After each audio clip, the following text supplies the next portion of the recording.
But hi everyone, I'm super excited to be here. I've been here for a really long time, so I'm hoping to use my background and strategy to share actionable pathways anyone can take to help make Solarpunk a reality.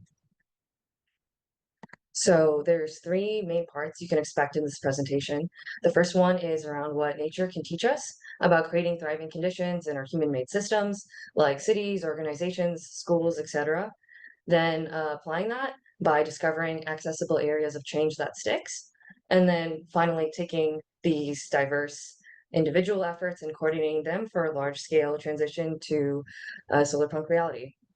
But before we get to the first point of redesigning systems through the lens of nature, let's for a second imagine the opposite and apply how we run our institutions to nature and see what happens. So let's say that we're taking care of a forest, but what we're maximizing for is how tall the trees grow, and that's mainly what we care about. We water the trees the same amount each day, ignoring weather conditions or individual needs, and then we prune the roots in a way that optimizes for space. What would happen? The trees would become increasingly fragile, growth and development would stall, roots would rebel and break out in unintended places, disease could easily spread, and if nothing improves, dysfunction would continue to erode the ecosystem. It's not a pretty picture, but it's an analogy of what's also happening in our institutions. And the reason for this is because we treat our institutions as machines, something that's standardized, can be controlled, static, isolated from their context, instead of ecosystems. And they are like ecosystems, similar to the ones we see in nature. Let's use the education system as an example. Just like a forest is characterized by many different attributes, not just solely something like the height of trees, there are many different types of intelligences, formats of learning, ways of evaluating knowledge, that using a very narrow approach is counterintuitive and doesn't leave students well prepared. And students' education also goes well beyond just their academic or professional career.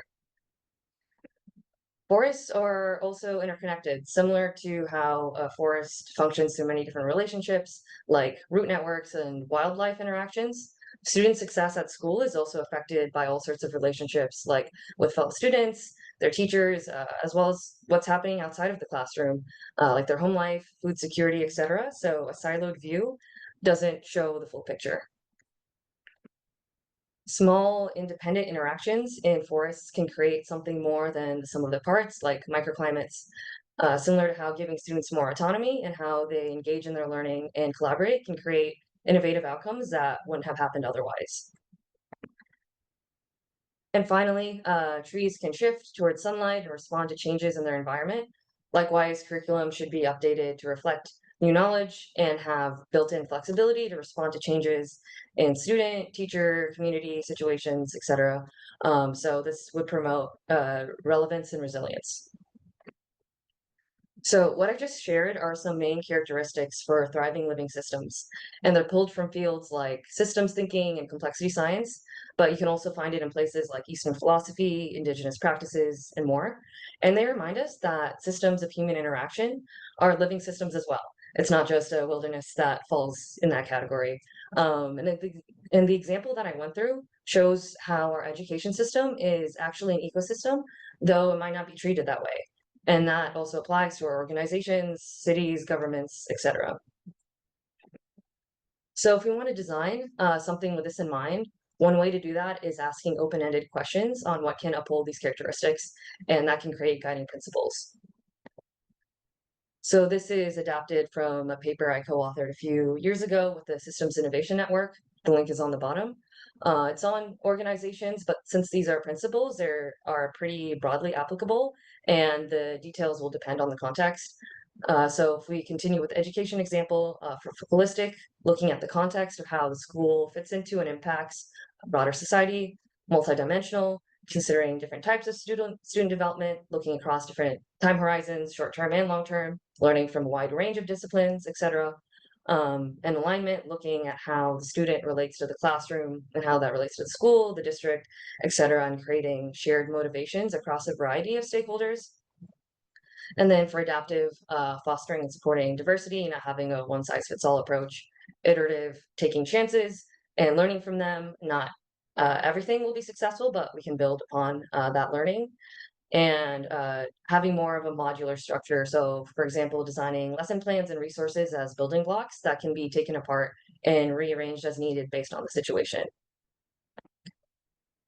I'm not going to go through the rest of these, but principles don't dictate what to do, like saying exactly how tall a tree should grow, in what increments, and by when and how, but they create the conditions for positive outcomes to emerge, like good cultivation or stewardship of forest, creating fertile ground.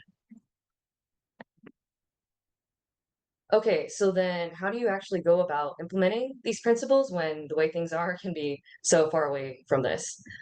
So in this next section, I'm going to talk about for a change to stick, understanding the context is critical. And I'm going to show this through the iceberg model. There's other frameworks you can use, but I like the iceberg model because I think it helps connect things down to root causes. And it's also more of a fun visual to organize information. So whatever you're trying to change, the iceberg model can help understand the context of why things are the way they are and what's holding it in place. If you're familiar with this model, I changed the tiers slightly, but the overall idea is the same. So the tip of the iceberg is what's easiest to see, but if you go down each layer, that explains what's happening in the tier above.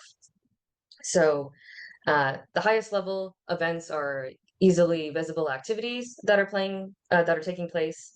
Infrastructure is what props up support for these pattern events to occur and continually occur.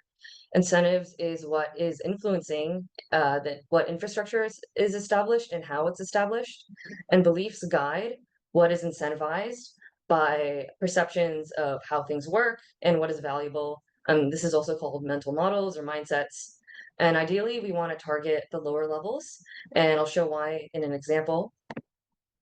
So let's say to contribute to a Solarpunk future, you want to try to reduce waste from discarded products.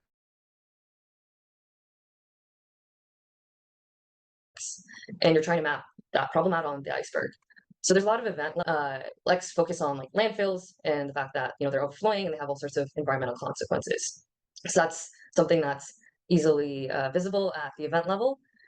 But then we can go down one tier and think of what are the structural things that are causing landfills to fill so rapidly. One can be inefficiencies within the recycling system that cause items that could have been recycled to be sent to the landfill. Products can also be designed with low durability or planned obsolescence, so they don't last as long. Consumption is also designed to be super convenient with 2-day shipping, your payment information saved, all that. And advertising is everywhere and encouraging people to buy more. So then going down one tier, what's incentivizing this infrastructure to be built this way? So for recycling inefficiencies, companies are not really impacted if their products are not recycled. Their responsibility seems to end after the product is purchased. So there's nothing that they really gain or lose if their products aren't recycled. Low durability, the convenience for consumption and advertising are also tied to financial incentives of lowering cost and increasing revenues. And advertising is also propped up by social incentives. Like excess can be viewed as cool, having more than you need. And a lot of advertising is also around gaining social approval through what you own. So then let's go to the deepest tier, the mindsets that are encouraging, that are driving what's being incentivized. So for limited regulation on externalities is rooted in the idea of out of sight, out of mind. If it's not my neighborhood that's being affected by like landfill pollution, it's something that I can turn a blind eye to. Maximizing profit at the expense of all other qualities is based in the belief that profit is the highest measure of success and surpasses other definitions of success.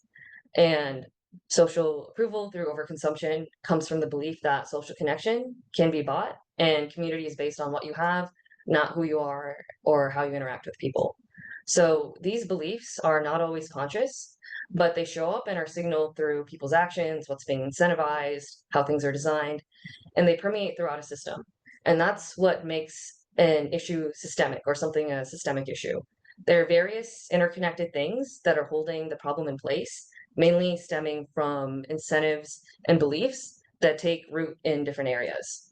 So this map is obviously an oversimplification, but through this exercise, hopefully you can uncover areas of an issue that you weren't even aware of, and that can help decide what points you want to address.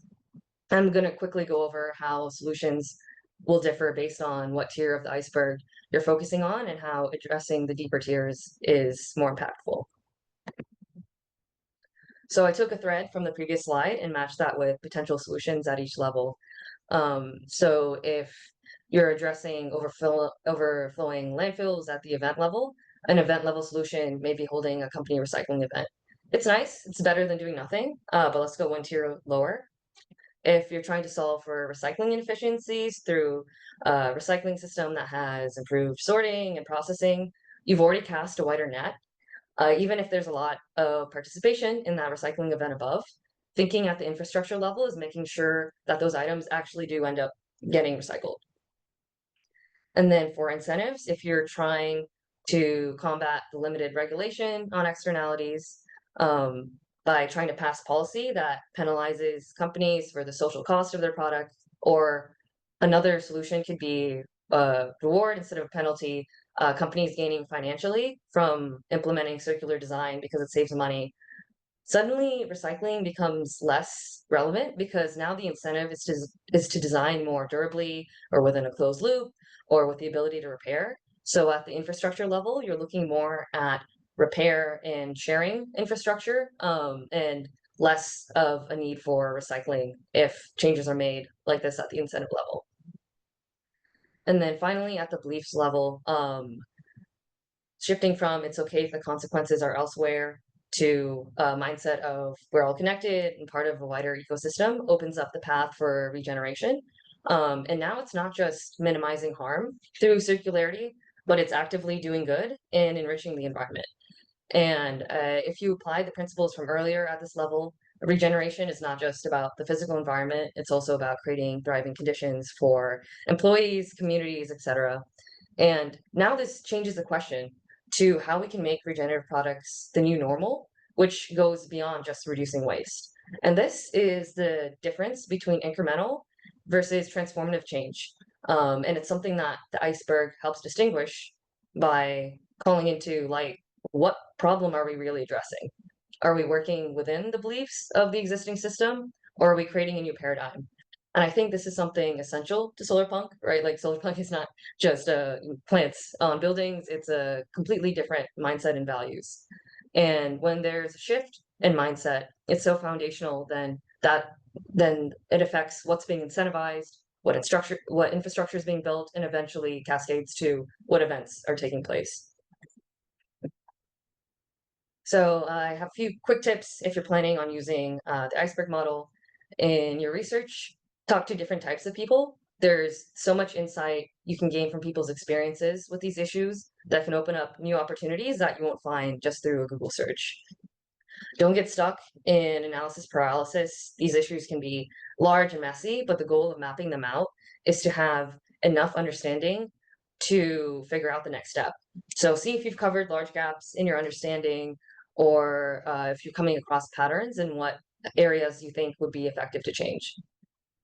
Also seeing where there's existing tensions or dissatisfaction may be an accessible place to create change and find allies. And finally, experiment with your efforts for transformation. After a certain point, action is the best way to learn and move forward, and even unsuccessful attempts can provide valuable information. For example, changing mindsets is pretty difficult. It usually doesn't happen over conversation or sharing statistics, like unless that person is incredibly open-minded. Usually you need to experience or be exposed to something different that not only challenges your existing mental framework, but replaces it with a better explanation. So you may want to test around with what works in different situations. Okay, so let's say in the last example, to shift mindsets, you decide to start a regenerative clothing cooperative. But there are many other solutions that can address that mindset you're trying to shift to one that's more based in, people being part of their ecosystem. And there's also other mindsets, for example, like ones around social connection, that may need to be shifted within that problem's context.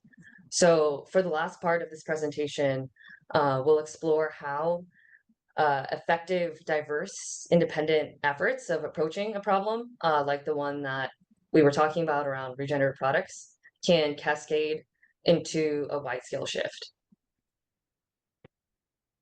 So I'm going to show this through a research-backed framework on how large-scale transitions happen, called the multi-level perspective. And this template is from the Rockwell Foundation's Systems Innovation Initiative. It's a mouthful, but the link to the article is below, and they have some great resources, so I recommend checking them out. But essentially, it says that transition happens through interactions across three main levels. The meso level in the middle here, that's also called the regime, and it's mainly what you're trying to change, which is the dominant institutions, rules, and norms, etc. And that happens when at the macro level at the top, which is the landscape and context of changing ideologies, demographics, economic conditions, climate, etc., puts pressure on the regime to change. And at the same time, there's alternatives or new approaches at the micro or niche level that come in to overtake the dominant system. And that's how you get something that was, mainly arrows turn into something that's mainly bubbles. So if you take the problem from earlier, the goal, now to shift to regenerative products, because we realized that reducing product waste wasn't transformative enough. We can ideate what are different initiatives at the deeper levels of the iceberg that we can apply across these three areas. And that's what this template here is populated with. And here's where, the solution from before of the clothing cooperative could fit. The main point being that widespread transformation happens in an ecosystem, and there's diverse ways to contribute. Macro level being like weather patterns, the meso being like crop fields, and the micro level being like new seeds that are planted. So macro trends, just like weather patterns, like you can't really control them, but you can highlight what's happening and change how people interpret the weather. So like calling attention to how the field, aka the meso level, is creating runoff that's negatively impacting the weather, or how there are new seeds that are better suited to the climate, aka better suited to public health, or changing public sentiment. So some examples here can be having more news coverage on these alternatives. So that's like, parting the clouds. So new seeds of regenerative products get more sunlight and support reports and forecasting on the positive impacts of transitioning to regenerative products. Influencers promoting the sharing economy, making that more popular, and then also hosting space for public dialogue and discussion. And then at the massive level, it's like a field in that it's a large expanse of, the dominant, largely standardized way of doing things. It's fairly resistant to change, but it can from pressure from, the weather or people from the inside of the meso level giving information to new seeds on where is fertile ground to plant, or prepping the field for change by making areas more amenable for the new seeds. So some initiatives here can be having more local participatory partnerships to get those kinds of ideas or that kind of thinking into the meso level, having people in positions of power, decision-making positions allied with the cause of regenerative products, going through avenues in government like lobbying for public spaces for repair, and legitimizing regeneration and education around that in universities. So then finally, at the micro level, if we kind of think of these as new seeds, they're trying to grow new vegetation or new futures in the corner of the fields. They're stronger when mutually beneficial seeds are planted, so their root structures support each other. And this is also where prefiguration comes in. So it's like creating pockets of the future in the present. And this can be having new regenerative business models and enterprises across different industries, having research and breakthroughs on regenerative materials, social innovation funding and resources for these efforts, and then having communities of practice. So this is not an exhaustive list. Regenerative products is only just one aspect of a Solarpunk future. This can be applied to regenerative food, communities, government, etc. I just wanted to paint a picture that no matter your skill set or interests, you can contribute to creating a better reality. Like the micro level may fit best for you if you're interested in communications, messaging, education, making sense of complex data, social media strategy, etc. The meso level may work best if you kind of like know how to play the game, or have more like industry knowledge or trying to build industry knowledge. You are in a position of power or decision making. You're good at negotiating and bringing people to the table. And the micro level may fit best if you like experimenting with new models and innovations. You're entrepreneurial, you're resilient enough to keep testing and keep trying new approaches. So the diversity and spread of the solarpunk movement is actually a strength because you need that variety for these kinds of transitions to happen. And if we support each other across these three different levels, building collective power and collective care, we can create a new system that can eventually replace the old one. So pulling this all together, Solarpunk can become a reality by having shared Solarpunk values and principles, whether that's rooted in thriving ecosystem principles or something else, and having these adapted to address root causes and local contexts. That's where the iceberg model can come in. And all those efforts, having them across diverse fields for an ecosystem of collective learning and support. And this was the last framework of the multi-level perspective. So I wanted to end on just some actions that can help you get started. First one is around identifying what you're passionate about and what your skills and strengths are, or which ones you might want to build. That can, because there's such an expanse of how you can contribute, that can help narrow it down a little bit. And then you also, like around a problem you may want to solve, you want to understand the context, and that can also help you uncover root causes and decide which ones you're best positioned to address. Finding teammates and collaborators makes things way more effective and also way more fun.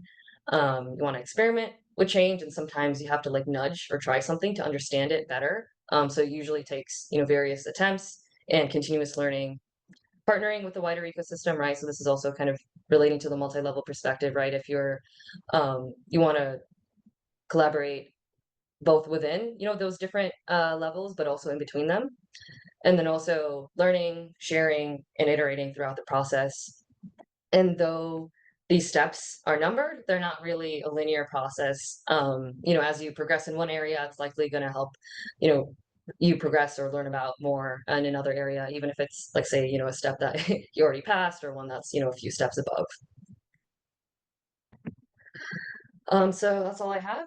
Thank you so much for your time, and a huge thanks to the organizers. If you wanted to reach out about this topic, I'm not really active on social media, so here's my email. I'm happy to chat, and I hope you all enjoy the rest of the conference.